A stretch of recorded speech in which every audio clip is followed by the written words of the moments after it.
හොඳයි දරුවනේ ආයුබෝවන් කියලා සියලු දෙනාම පිළිගන්නවා.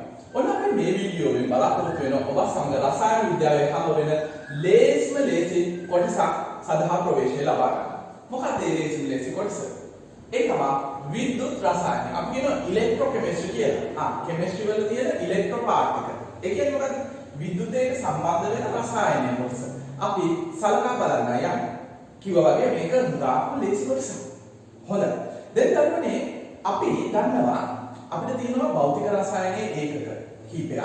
ඒවා අතර තියෙනවා වායු නියම තියෙනවා, ශක්ති විද්‍යාව තියෙනවා, ඊට පස්සේ චාලකය තියෙනවා, අවසානයේදී සමතුලිතතාවය තියෙනවා. ඔය කොටස අපි හඳුන්වනවා භෞතික රසායනය කියලා. මේ භෞතික රසායනයේ හම්බ වෙන සමතුලිතතාවය කියන කොටස අපිට ඒකේ යෙදෙන ඒ සමතුලිතතා නියමවල ස්වභාවය මත, ඒ සමතුලිත පද්ධතිවල ස්වභාවය මත අපි මේක ප්‍රධාන වශයෙන් කොටස් හතරකට खंडණය කරගන්නට පුළුවන්. මොනවද මේ හතර? අපිට කියන්න පුළුවන් KC KP කියන ඒ කොටස රසායනික සමතුලිතතාවය කියන්නේ.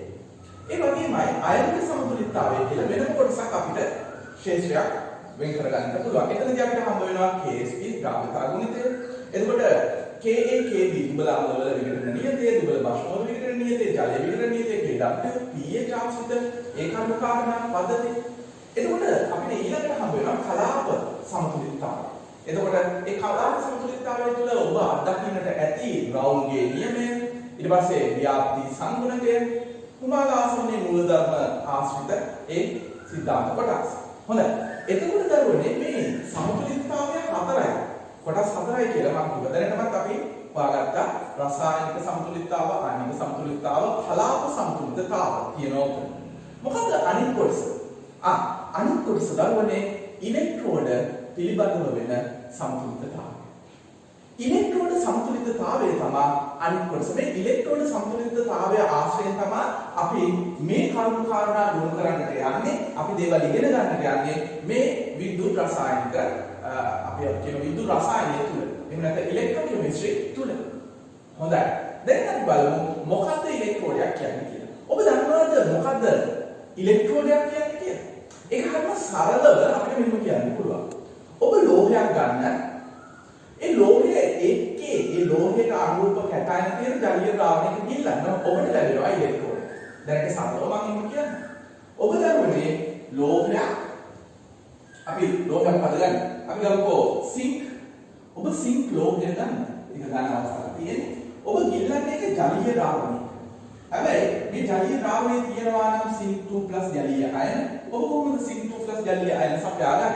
ඔබට පුළුවන් පාවිච්චි කරන්න සිංක් වල Cin2+ අඩංගු ජලීය ද්‍රාවණ. Zinc sulphate, zinc nitrate, zinc chloride ආදී කොටගෙන ඔබට හමු වෙන ඕනෑම සිංක් අඩංගු ජලීය ද්‍රාවණයක් ලබා ගත්තාම ඒක තියෙනවා Cin2+ ද්‍රාවිත කැටයන.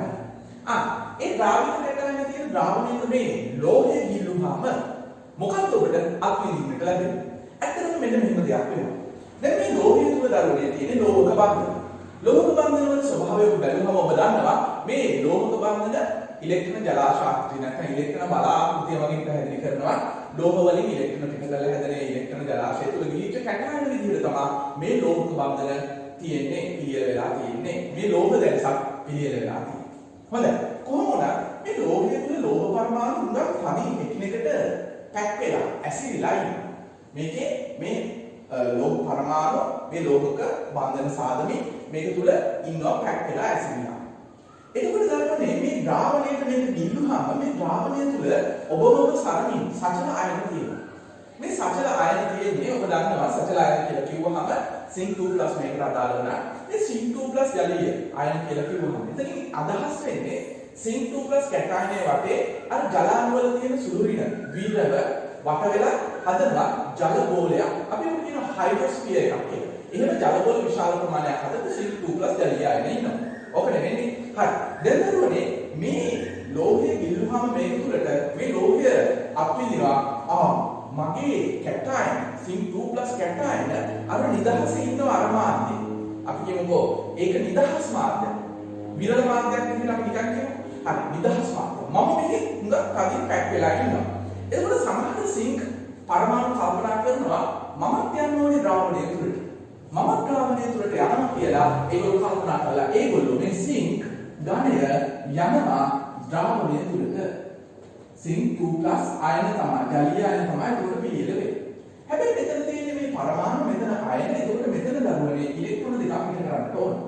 මේ පිට කරන ඉලෙක්ට්‍රෝන කොහෙද වෙන්නේ? ඊට මොකද වෙන්නේ? කොහෙද යන්නේ? ඉලෙක්ට්‍රෝන වලට ජලීය ද්‍රාවණය ඇස්සල බහින්න බෑ. ඉලෙක්ට්‍රෝන දරුවනේ ජලීය ද්‍රාවණය තුල ගමන් කරන්නේ නැහැ. ඉලෙක්ට්‍රෝන වලට සිද්ධ වෙනවා තමන් අර සිංක් පරමාණුව ඒ ඉලෙක්ට්‍රෝන දෙක පිට කරනම ඒ ඉලෙක්ට්‍රෝන දෙක පිට සිද්ධ වෙනවා බලාගෙන ඉන්න තමන්ගේ සිංක් 2+ අයන යන්න ආරේ වෙලා ජලීය ද්‍රාවණයට යනවා. ඒක දිහා බලන් ඉන්න වෙනවා කොහේ ඉඳන්ද මේ ලෝක පෘෂ්ඨයේ මත පිට ඉඳන්. ඉතින් මම අදහස් කරන්නේ මෙහෙමයි. ඔබ ලෝහයක් ඉල්ලුවම අනුරූප ජලීය ද්‍රාවණයක ඔබට ලැබෙනවා ඒ ලෝහය ලෝහ කැටයන හදමින් ද්‍රාවණගත වෙනවා. එතකොට පිට කරන ඉලෙක්ට්‍රෝන මේ ලෝහ පෘෂ්ඨය මතු පිට පවතිනක දාන්න. හරි. ඔහොම පවතිමින් මේ කැටයන හදමින් C2+ ද්‍රාවණගත කරනවා ද්‍රාවණයට යවනවා. ජලීය ද්‍රාවණය එන්න දැන් ප්‍රමාණය වැඩි වෙනවා. එතකොට ජලීය ද්‍රාවණය කියන C2+ අයන ප්‍රමාණය තමයි වැඩි වෙන්නේ.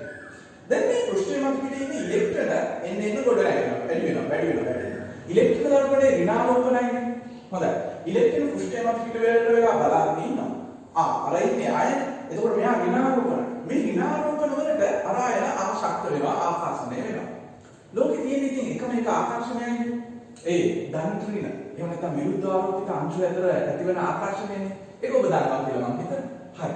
එතකොට ඔබට මෙතනදී ඒකම දකින්න ලැබෙනවා. මේ ඉලෙක්ට්‍රෝන වලට ආශක්ත වෙලා මේ සිංක් එනවා මේ ලෝහ පෘෂ්ඨය ආසන්නයට වැමිලා මේක ළඟින්ම ඉන්න ගන්න පටන් ගන්නවා.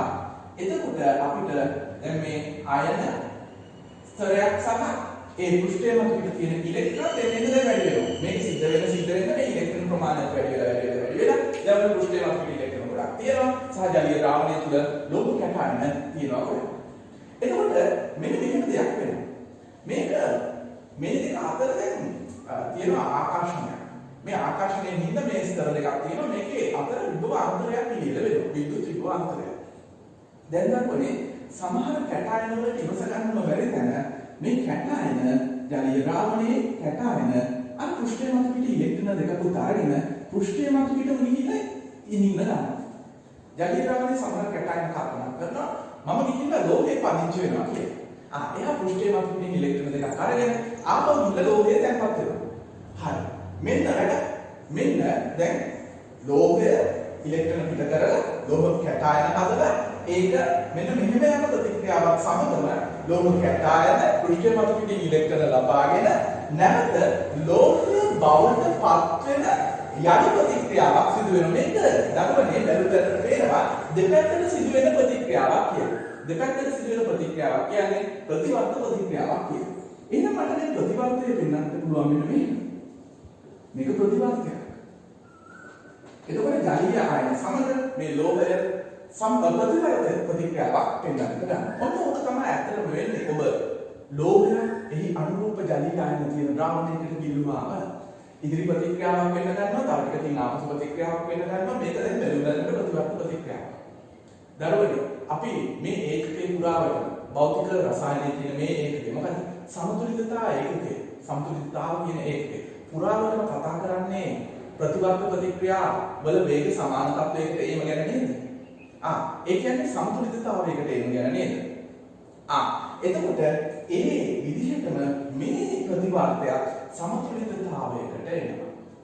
අන්නේ සමතුලිතතාවයකට එන අවස්ථාවේදී මේවා තියෙන සාන්ද්‍රණ නියතව තියෙන ගන්න දැන් පටන් එතකොට මේ පෘෂ්ඨය මත පිට නිශ්චිත ඉලෙක්ට්‍රෝන ප්‍රමාණයක් දැන් තියෙනවා.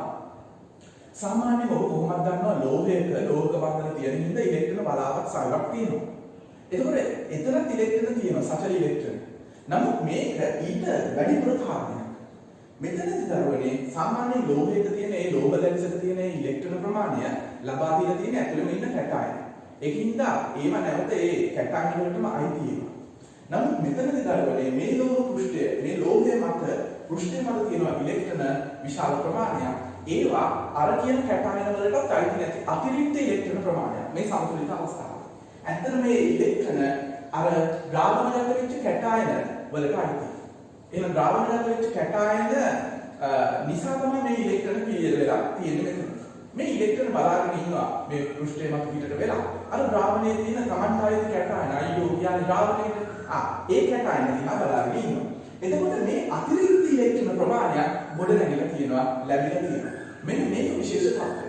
මේ විශේෂ තත්ත්වයක් එක්ක අපිට පුළුවන් කටයුතු කරනකොට විද්‍යුත්මය වශයෙන් දේවල් සිද්ධ කරගන්නට, ඉෂ්ට සිද්ධ කරගන්නට. ඒකයි මේක විද්‍යුත් රසායනිකයි. හොඳයි. දැන් අපි මෙන්න මෙන්න සමතුලිතතාවයකට එනවා කියලා කිව්වනේ මේ පාඩුවේ. මේක ඉලෙක්ට්‍රෝඩයක් නම් මේක සමතුලිතතාවයක් නම් දරුවනේ මේ දැන් අපි කතා කළේ ඉලෙක්ට්‍රෝඩ සමතුලිතතාවයක් ගැන. ඉතින් හිතන්න ඔබට මේ කාරණේ පැහැදිලි වෙන්න ඇති කියලා. මේක හරි සරලයි නේද? දැන් ලෝහයක් ඒක අනුරූප ජලීය ද්‍රාවණයක පිළිලුවාම ඒ ලෝහය ඒගොල්ලන්ගේ කැටායන හදමින් ද්‍රාවණගත කරනවා. කැටායන නිකුත් වෙන ඉලෙක්ට්‍රෝන පෘෂ්ඨය මත පිට පවතිනවා. එතකොට නැවත මේ කැටායන සමහරක් ලෝහය මතම තැන්පත් වෙනවා පෘෂ්ඨයෙන් ඉලෙක්ට්‍රෝන ලබාගෙන. ප්‍රතිවර්තයක් ඇති වෙන්න පටන් ගන්නවා. මේ ප්‍රතිවර්තය කාලයත් සමග සමතුලිතතාවයකට එනවා. මේ සමතුලිතතාවය තමයි අපි අදහස් කරන්නේ ඉලෙක්ට්‍රෝන සමතුලිතතාවය කියන්නේ. හොඳයි දරුවනේ ඉලෙක්ට්‍රෝන සමතුලිතතාවය කියන්නේ ඔන්න ඔය කාරණේ. ඔච්චරයි. ඉලෙක්ට්‍රෝන සමතුලිතතාවය අපිට කතා කරන්න පුළුවන් වෙන්නේ කතා කරන්න ඉදිරි වෙලා තියෙන්නේ ඔච්චරයි. ඉතින් ඒක හරිම ලේසි නේද? හොඳයි. දැන් ඊමණට අපි විද්‍යුත් රසායනය අපි ඉලෙක්ට්‍රෝකෙමිස්ට්‍රි ඇතුලේ කතා කරන්නේ දරුවනේ මේ ඉලෙක්ට්‍රෝන සමතුලිතතාවය ගැනම නෙමෙයි. මේ ඉලෙක්ට්‍රෝන සමතුලිතතාවය යම් යම් භාවිතාවන් තුළ බිඳ වැටෙන අවස්ථා තියෙනවා. එක භාවිතාවක් තමයි විද්‍යුත් රසායනික පෝෂක. විද්‍යුත් රසායනික කෝෂක. ඒකෙදි අපි කරන්නේ මේ ඉලෙක්ට්‍රෝඩ එකට සම්බන්ධ කරලා ඇටොමක් හදාගෙන මේ අතිරික්ත ඉලෙක්ට්‍රෝන මුක්ත ඉලෙක්ට්‍රෝන මේ වැඩිපුර තියෙන ඉලෙක්ට්‍රෝන සමතුලිත අවස්ථාව අපි පන්නනවා එකක ඉඳන් තව එකකට බාහිර පරිපථයක් ඔස්සේ සහ අභ්‍යන්තර පරිපථයක් සම්පූර්ණ කරලා ධාරාවක් ලෙස. ඒක තමයි අපි මේ කතා කරන්නේ විද්‍යුත් රසායනික පෝෂකය. එතකොට ඊළඟ එක දරුවනේ විද්‍යුත් විච්ඡේදනය. විද්‍යුත් විච්ඡේදනය. හොඳයි. විද්‍යුත් විච්ඡේදනය ගැන කියනවා නම් විද්‍යුත් විච්ඡේදනය කියලා කියන්නේ විච්ඡේදනය කියන්නේ කැපීම විච්ඡේදනය. එතකොට විදුලිය තමයි කතුර. විදුලිය පාවිච්චි කර සිදු කරන කැපීමක් තමයි අපි හඳුන්වන්නේ විද්‍යුත් විච්ඡේදය කියලා. ඇත්තටම මෙතන කරන්නේ ද්‍රාවණයක් තුළට අපි ඉලෙක්ට්‍රෝන දෙකක් දාලා ඒ තුළට විදුලිය සපයලා ඒ තුළ තියෙන ද්‍රව්‍ය රසායනිකව වෙනස් ස්වරූපයකට පත් කිරීම විදුලිය පාවිච්චි කරලා ඒක කවම විද්‍යුත් විච්ඡේදනය කරනවා. හොඳයි. දැන් ඔන්න ඔන්න තමයි කරුණු කාරණා අපිට එදලා තියෙන්නේ. මේ විද්‍යුත් රසායනය තුල. දන්නනේ විද්‍යුත් රසායනය තුල අපිට හම්බ වෙන්නේ මේ ඉලෙක්ට්‍රෝන සමතුලිතතාවය කියන මේ අවස්ථාව යම් සුළු මොහොතකට පමණයි. ඉලෙක්ට්‍රෝඩයක් සමතුලිතතාවයට පත් වෙනවා කියලා අපි දැනගන්නවා. ඉන්පසු දිගින් දිගටම මේ සමතුලිතතාවයේ බිඳ වැටීමේ සිද්ධි තමයි කතා කරන්නේ. සිද්ධි අධ්‍යයනයක් කරන්නේ. ඒ බිඳ වැටීම ආශ්‍රිතව අපි දැනගන්නවා විද්‍යුත් රසායනික පෝෂක නිර්මාණය කරන්නට අපිට පුළුවන් සහ විද්‍යුත් විච්ඡේදනය සිද්ධ කරන්නට පුළුවන්. මෙන්න මේ කරන ආකාරය දැනගැනීම තුළ අපිට මේ රසායනික ද්‍රව්‍ය අපිට ඕන තත්ත්වයට හරවන්නට පත් කරන්නට පුළුවන්. අපේ අවශ්‍යතාව සඳහා යොදා ගන්නට පුළුවන්. මේක තමයි මේකේ අපි ඉෂ්ට සිද්ධ කරන්නේ. මේක අපි කරන මූලික කාරණය වෙන්නේ. හොඳයි. දැන් එහෙනම් මේ විද්‍යුත් රසායනය කියන එක ඔබට පැහැදිලි වෙනවා ඇති ඉදිරියට මේක විදුලිය හා සම්බන්ධව විදුලිය හා බැඳී තියෙන කාරණා. එහෙමනම් දරුවනේ රසායනය ඔබ මේ දක්වා යම් තරමකට දන්නා. දැන් විදුලිය සම්බන්ධයෙන් ඔබට යම් කරුණු කාරණා දැනගන්නට ඕනේ. ඔබට විදුලිය සම්බන්ධයෙන් විද්‍යුතේ සම්බන්ධයෙන් වෙන ඒ මූලික දැනීම ඒක යම් පමණකටවත් ලබා තිබෙන්නට අවශ්‍ය වෙනවා. ඔබ භෞතික විද්‍යාවේ විද්‍යුතය කියලා ඒකකයකින් සම්පූර්ණයෙන් ලබා ගන්න මේ පිළිබඳව හොඳ සවිස්තර දැනීමක්. ඉතින් ඒකෙන් බිඳක් ඔබට මේ තුල පාවිච්චි කරන්න සිද්ධ වෙනවා. හරි. කරුණු මතක් කරගන්න මෙන්න මෙහෙම. අපිට හම්බ වෙනවා ද්‍රව්‍ය විද්‍යුතේ සංඥායනය කරන නොකරන. අපි කියනවා විද්‍යුත් සංඥායක පරිවාරය. විද්‍යුත් සංඥායක බැලුනම ඝන අවස්ථාවේ තියෙන ඒවා අපිට හම්බ වෙනවා විද්‍යුත් සංඥායනය කරන ද්‍රව්‍ය ලෝහ වගේ දේවල් විද්‍යුත් සංඥායනය කරනවා. එතකොට ලී වගේ දේවල් අපි විද්‍යුතේ සංඥායනය කරන්නේ පරිවාරයට. එතකොට දැන් ද්‍රව අවස්ථාවේ අපිට හම්බ වෙනවා ද්‍රාවණ. පිරිසිදු ජලය හොඳ විද්‍යුත් සංඥායකයන් නොවුණා ජලයට අපි පොඩ්ඩක් ආම්ලය දැම්මහම ආම්ල බිඳු කිහිපයක් දැම්මහම ජලයේ ආම්ලය දිය කරනම අයනික සංයෝගයක් ජලයේ දිය කරාම ඔන්න ඒක උඟක් හොඳ විද්‍යුතය සංඥානය කරන ද්‍රාවණයක් බවට පත් වෙනවා. එතකොට ලුණු කැට ඝන අවස්ථාවේ විද්‍යුතය සංඥානය කරන්නේ නැහැ. ආයනික සංයෝග ඝන අවස්ථාවේ විද්‍යුතය සංඥානය කරන්නේ නැහැ. නමුත් ඒක අපි වතුරේ දිය කරාම හෝ ඒ කියන්නේ ජලීය ද්‍රාවණයක් බවට පත් කරාම හෝ එහෙම නැත්නම් අපි රොක් කරලා උණු කරලා ද්‍රව කරොත් ඒ කියන්නේ විලින ද්‍රාවණයක් තත්ත්වයට පත් කරොත් ඔන්න එයා විද්‍යුතය සංඥානය කරන්න ගන්නවා. මොනවද විද්‍යුතය සංඥානය කරන්නට අවශ්‍ය තත්ත්ව කරුණු කාරණා? ගණනයක නම් ඔබට වාහක ලෙස විදුලිය ගෙන යන අංශ ලෙස සචල ඉලෙක්ට්‍රෝන තියෙනවා. එතකොට අපි කියනවා සචල ඉලෙක්ට්‍රෝන ගමන් කරනකොට නැත්නම් ඉලෙක්ට්‍රෝන හෝ කුහර ගමන් කරනකොට තමයි විදුලිය සංඥානය වෙන්නේ කියලා. විදුලි ධාරාවක් යන්නේ කියලා.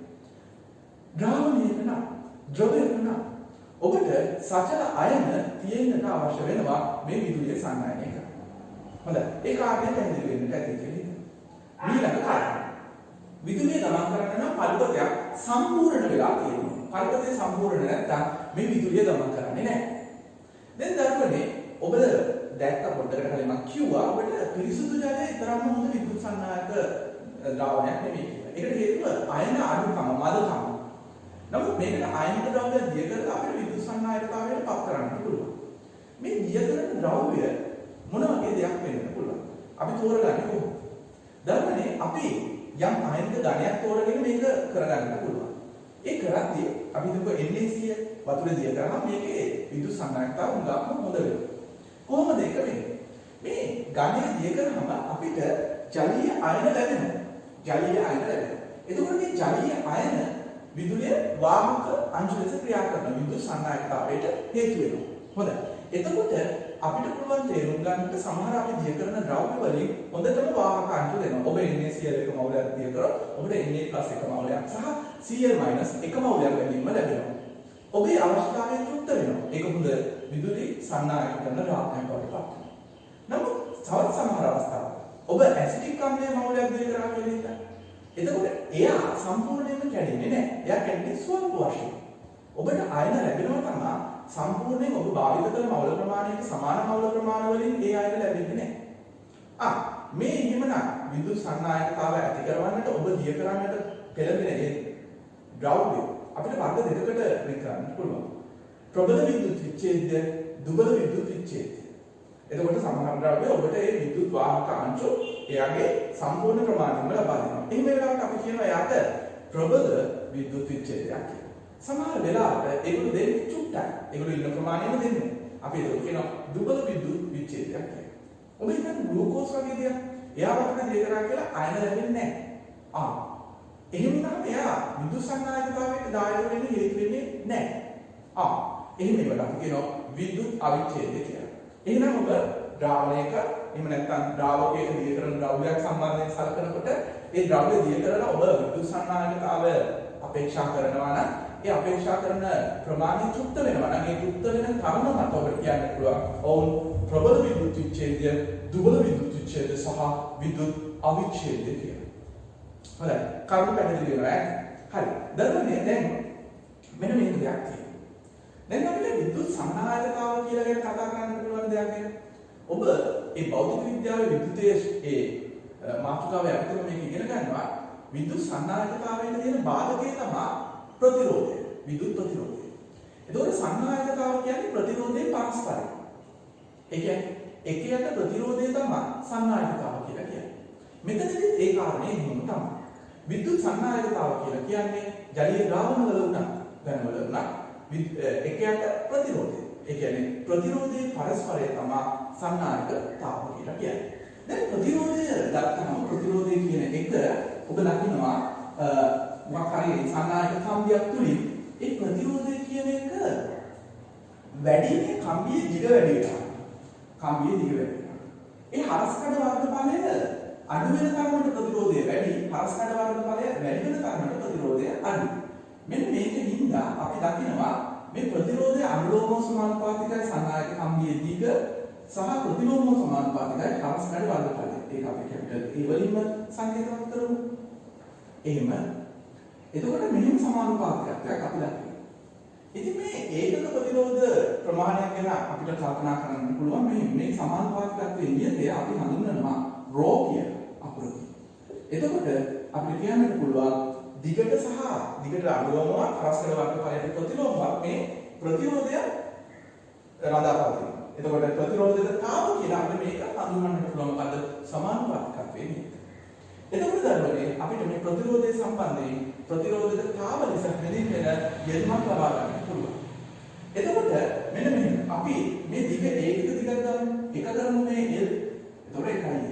මේක හරස්කඩ වර්ගඵලය එක කරන්න මේක 1 කරමු 1 එහෙනම් මීටරයක් දිග මීටරයක් උස මීටරයක් පළල ධනකයක් තුල ඒ පෘෂ්ඨ දෙකක් අතර විදුලිය ගමන් කරනකොට ඇතුළේ බාධාව අපි හඳුන්වනවා. එතකොට මේ දෙකම එක වෙනවා ප්‍රතිරෝධකතාව කියලා. එතනදී තියෙන ප්‍රතිරෝධය තමයි ප්‍රතිරෝධකතාව කියන්නේ. ඔවා ඔබට හරි කනට පුරුදු කාරණා වෙනවා ඇති. ඔබ ෆිසික්ස් වල මේවා හොඳටම ඉගෙනගෙන ඇති කියලා හිතනවා. එහෙම නැත්නම් ඔන්න මෙතනදී ඔබට ලබා ගන්නට පුළුවන් සියල්ල. හරි. අපි කියනවා R සමානයි රෝයල් 60 කියලා. රෝයල් 60 එන ආනන්දයට මොකක්ද කියලා අහනවා සමහරවිට. හරි. එතකොට දරුවනේ දැන් මේක තමයි අපිට ප්‍රතිරෝධකතාව ආශ්‍රයෙන් සම්බන්ධතාවයක් ලබා ගන්න පුළුවන් ආකාරය. ඊළඟට අපිට මෙන්න මෙහෙම කතා කරන්න පුළුවන්. එකයට ප්‍රතිරෝධය තමයි සන්නායකතාව. ඒක C වලින් සංකේතවත් කරනවා. ඒක මානේ ඒකේ සීමන්ස් කියලා S වලින් යොදන්න පුළුවන්. එතකොට ඔය විදිහට මේ එකයට ප්‍රතිරෝධකතාව අපි කියනවා මොකක්ද? එකයට දැන් මේක සන්නායනය. එකයට ප්‍රතිරෝධය සන්නායනය. එකයට ප්‍රතිරෝධකතාව අපි කියනවා සන්නායකතාව කියලා. මේක කියන්නේ මේක ග්‍රීක අකුරක්. අපි මේකට කියනවා කපා කියලා. එහෙම නැත්නම් කැපා කියලා. හරි. එතකොට ඔබට සමහර වෙලාවට දරුවන් පුරුදු ඇති. ඔවුන්ගේ සමහර යාළුවෝ නම් කරලා තියෙනවා කැපා කියලා. ඒක එහෙම නම් වලින්. හරි. මාත් අහලා තියෙන එහෙම නමක් තියෙනවා. එතකොට ඒ අය ඒ නම ලබා දීලා ඇත්තේ උගත් තේරුම් සහිතව වෙනවා ඇති. ඒගොල්ලන්ගේ ප්‍රතිරෝධකතාවයේ පරස්පරය තමයි ඔවුන්ට ඒ නම දෙන්නට හේතු වෙනවා ඇත්තේ කියලා ඔබ දැන් කල්පනා කරනවා නේද? හරි. කමක්. එතකොට දරුවනේ දැන් මෙන්න මේ විදිහට අර විද්‍යුත් සන්නායනයේ ප්‍රතිරෝධය සන්නායකතාව ප්‍රතිරෝධකතාව පිළිබඳව ඔබ කරුණු කාරණා දැනගෙන ඉන්නට ඕන. දැන් මෙහිම ගණයක් තුලින් නම් අපිට මේ ප්‍රතිරෝධකතාව අර්ථ දක්වන්න පුළුවන් වගේම අපිට ද්‍රාවණයක් තුලින් ගත්තාම මෙන්න මෙහෙම අපි පාවිච්චි කරොත් තහඩුවක් සහ ඒ ඉදිරියෙන් ඒ මුහුණට මුහුණ හම්බ වෙන ඒ හරස්කඩ වර්ගඵලයෙන් සහිත තහඩුවක් මේ තහඩුවක් දෙක අතර ප්‍රතිරෝධය ලෙස අපිට මේ කතන්දරය ගන්නට පුළුවන්. ප්‍රතිරෝධකතාවයට ජලීය ද්‍රාවණ තුලින් අපි ළඟා වෙනකොට අපිට එහෙම දේවල් තේරුම් ගන්නට පුළුවන්. එතකොට මේ විද්‍යුත් සන්නායකතාවය ජලීය ද්‍රාවණ තුලින් කොහොමද සිද්ධ වෙන්නේ කියලා බැලුවොත් ඒ සිද්ධ වෙන්න රුකුල් වෙන්නේ හේතු වෙන්නේ මේ ජලීය අයන කියලා උදක්ම පැහැදිලි. මේ ජලීය අයන දරුවනේ ඒක ඡන්දය වෙනවා. මේ ජලීය අයන වල සාන්ද්‍රණය වැඩි වෙනවා නම් මේ සන්නායකතාව වැඩි වෙනවා කියලා දැන් ඔබට පැහැදිලි ඇති. එහෙනම් විද්‍යුත් සන්නායකතාව ජලීය ද්‍රාවණ තුල මේ අයන වල සාන්ද්‍රණය වැඩි වෙන තරමට වැඩි. අයන වල සාන්ද්‍රණය වගේම මේ අයන වල වේගය වැඩි වෙන තරමටත් වැඩි. ඒ කියන්නේ අයන ඔක්කොම එකම වේගයෙන් නෙමෙයි යන්නේ. නෑ එහෙම වෙන්නේ නෑ. මේ අයන වල ආරෝපණයක් තියෙනවා. අයන වලට ආරෝපණයක් තියෙනවනේ ඒක උලන්නවනේ. ආරෝපණයක් සහ ඒකේ විශාලත්වයක් තියෙනවා. අයනයේ විශාලත්වය. අපි කියන සයිස් එක කියන්නේ අයනයේ ආරෝපණය වැඩි වෙනකොට ඒක ගමන් කරන වේගය වැඩි. එතකොට අයනයේ විශාලත්වය වැඩි වෙනකොට ඒක ගමන් කරන වේගය අඩුයි. ඔය කියන සාධක මේ අයන වල වේගයට බලපානවා. තව විද්‍යුත් විභවාන්තරය වැඩි වෙනකොටත් ඉතින් කොහොමත් අයන කියන්නේ ලොකු විභවාන්තරයක් දුන්නොත් අයනය කඩාගෙන දුවනවා. හරි. එහෙනම් පොඩි විභවාන්තරයක් දුන්නොත් අයනය යන්නේ නෙමෙයි. එහෙනම් මේ අයන වල ද්‍රාවණ තුලින් ගමනට ඒ දෙන විද්‍යුත් විභවාන්තරයක් හේතු වෙනවා. නමුත් ඒක අයනීය සාධකයක් නෙමෙයි. අයනීය සාධක තමයි දරුවනේ අයනයේ ආරෝපණය සහ විශාලත්වය.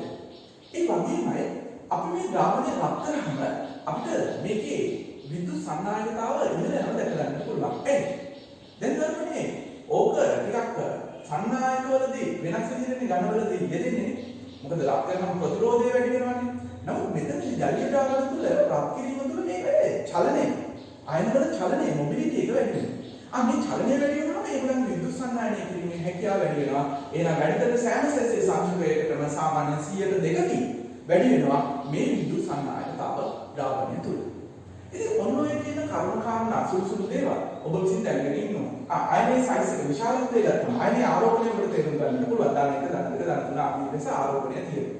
අයනේ විශාලත්වයේ සයිස් එක ගත්තාම කුඩාම අයන වලට වේගින් යන්න පුළුවන් හොඳ විද්‍යුත් සංනායක. අන්න ඒ හින්දා හොඳම විද්‍යුත් සංනායක අයනය ලෙස විභාවලිය ලබන්නේ ඔන්න හයිඩ්‍රජන් H+. දරුණේ H+ තමයි අපිට හම් වෙන වැඩියෙන්ම තියෙන උගක් ලොකු විද්‍යුත් සංනායක තව තියෙනයි චූටිනේ වේගෙන් යන්න පුළුවන් නේ. එතකොට දෙවෙනිය OH-. දැන් OH- වේග නම් දල වශයෙන් අර H+ වේග වගේ භාගයක් වගේ වෙන්නේ. නමුත් OH- වේගයටත් වැඩි හුඟක් අඩුයි අනිත් ඔක්කොම අයනවල එක එක අයන කණියක් ගත්තාම මේකේ විද්‍යුත් සංනායකතාවයේ ප්‍රමාණය. ඉතින් ඔබට පැහැදිලි ඇති මේ විද්‍යුත් සංනායකතාවයට බලපාන සාධක විදිහට මේ ආරෝපණය ගන්න පුළුවන් අයනයක් සම්බන්ධයෙන් සහ එයාගේ විශාලත්වය. ඇත්තටම මේ අයනවල සත්‍ය ගමන් කිරීමේ වේගය තමයි මේවා බලපාන. හොඳයි. දැන් මේවා පැහැදිලි වෙන්නට ඇති කියලා හිතනවා. මේවා සුළු සුළු කරුණු කාරණා ඔබ විසින් විදුලිය සම්බන්ධයෙන් වන ඒ යෙදීම් සම්බන්ධයෙන් දැන සිටිය යුතු මේකට ගලප කරනකොට. ඒ කියන්නේ ඔබ විද්‍යුතය සම්බන්ධයෙන් යම් යම් දේවල් දැනගෙන ඉන්න ඕන කියන එක තමයි මෙතන අදහස වෙන්නේ. හරි. ධර්මනේ එහෙමනම් ඔන්න අපි ලබා ගත්තා මොකද්ද?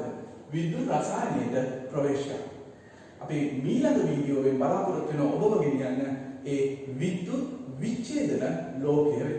මේවා හරිම සරලව තේරුම් ගන්න පුළුවන් කාරණා මම හිතනවා මෙතෙක් කරුණ ඔබට පැහැදිලිව තේරෙන්න ඇති කියලා. හොඳයි දරුවනේ මේ වීඩියෝ එක සමගන්න ඔබ දැනටමත් අපිව subscribe කරලා නැත්නම් සියලුම වීඩියෝ බලන්න පුළුවන් මේ Chemistry Teacher YouTube channel එක subscribe කිරීම තුලින්. හොඳයි දරුවනේ ආයුබෝවන් කියලා මේ වීඩියෝ එක සමගන්නවා. යලි අපි නැවත වීඩියෝ එකකින් හමු වෙන බලාපොරොත්තු